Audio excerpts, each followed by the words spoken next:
Welcome back to Tank Time, where I teach you how to lower your score without having to work on your golf swing. On today's agenda, we're going to be talking about the pre-shot routine.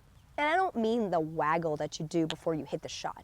I mean the routine that you take to analyze the shot and decide what club you're going to hit and how far you're going to hit it. Excuse my voice today, guys. I'm getting my butt kicked by seasonal allergies today. But I'm out here doing it for you. So what is the first thing you should do when you're assessing your golf shot? Check the yardage. Wrong. It's to check your lie. The quality of your lie is really going to determine how well you're going to be able to make contact with that golf ball. And that's going to determine what kind of shot you're going to be able to hit. Let's assess these lies. The ball on the left is sitting on top of the grass, and I think I would be able to make clean contact and go for the green. The ball on the right is nestled down in the grass, and I don't think I could make clean enough contact to comfortably carry any trouble. So what's your next step after determining the lie? Now check the yardage. That's correct. Now we check the yardage. If your lie is perfect, you should laser the pin and determine how much green you have to work with short of the pin and past the pin. If you have a bad lie, you should probably laser the carry of any water or bunker that's in front of the green. Now, after you've determined your lie and the yardage, then you check the wind. Don't toss it into the air because then you're manipulating the way the grass is falling because you threw it. All you have to do, sprinkle the grass gently and the wind will take it and show you the direction. There's a lot of times where the prevailing wind might be going right to left, but you get a strange gust and the wind comes shooting from behind you. So just be aware of wind gusts and try to know what the prevailing wind is on that day. After you determine the lie, the yardage, and the wind, all that's left is to execute the shot. If you're between clubs or if you have a little bit of indecision, make a decision. The worst thing you can do is hit a shot when you're unsure of yourself. It doesn't matter if it's the wrong choice. When you're uncommitted, you're gonna end up manipulating your swing or quitting on the golf ball. And that is way worse than just hitting a solid shot and dealing with the outcome. So let me show you some examples of a pre-shot routine. This is what the hole looks like. I'm hitting this way, and there is a big hazard right here. There's 2 bunkers short of the green right there. All right, I've got 241 yards.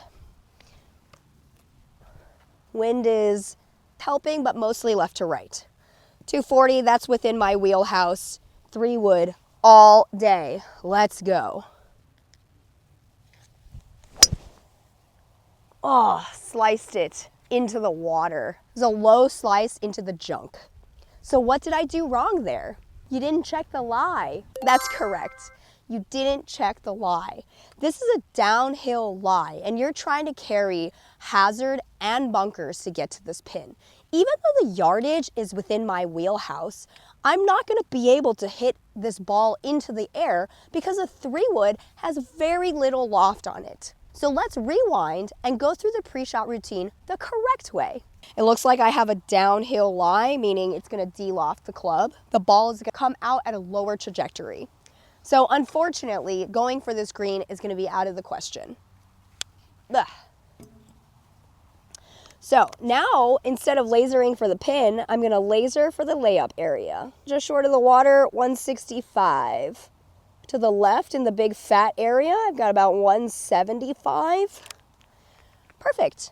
I'm going to hit a 7-iron. This usually goes about 155, but with the downhill lie and the D-loft, I'm going to expect it to roll out a little bit more, and it'll get me about 160 to 165 yards. So now I go through my routine. If you haven't seen my video on alignment, go check it out.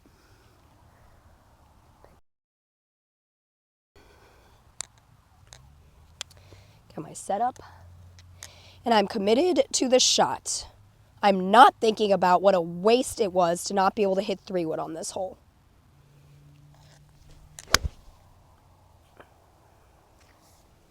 And now I'm safely in play, and I can make a birdie from the fairway. Golf is just a collection of your best misses, so we want to make sure you're still missing it in play. And making stupid decisions like going for a par 5 when you're a downhill lie trying to hit over hazard and a bunker, not a good decision. There will be opportunities for you to be aggressive and get your birdies, but remember, you just have to stay patient. There are a lot of holes in a round of golf. So I'm in the rough, but I've got a great lie. It's sitting right on top of the grass. I'm on a down slope. The ball is very far below my feet. If you haven't seen my video on how to hit a shot like this, go check it out. Yardage to the pin is 168. Yardage to carry the water in line with the pin is 149.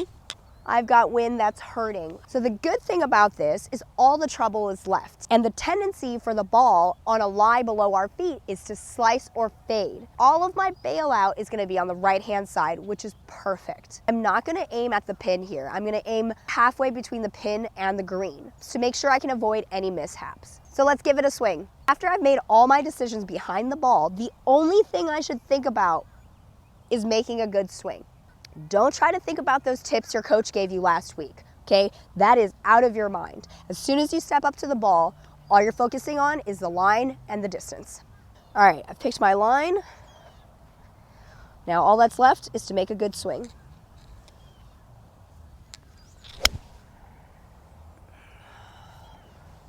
I did not hit a good shot, but I picked a great line and I'm safely in the bailout zone. Having a good routine allows you to see all the good places to miss on the golf course. We don't want to try and play the hero shot because it's not likely you're going to be able to pull it off. To get your scores lower faster, we're going to have you hit the high percentage shots. We want to have good looks at pars and bogeys. We don't want to have to struggle with doubles, triples, and quadruples. Let's leave all those snowmen at home. So let's get you good at golf. Comment below what situations you found yourself in that you can't really get yourself out of. Stay tuned for my next episode where I teach you how to change the trajectory of your ball flight.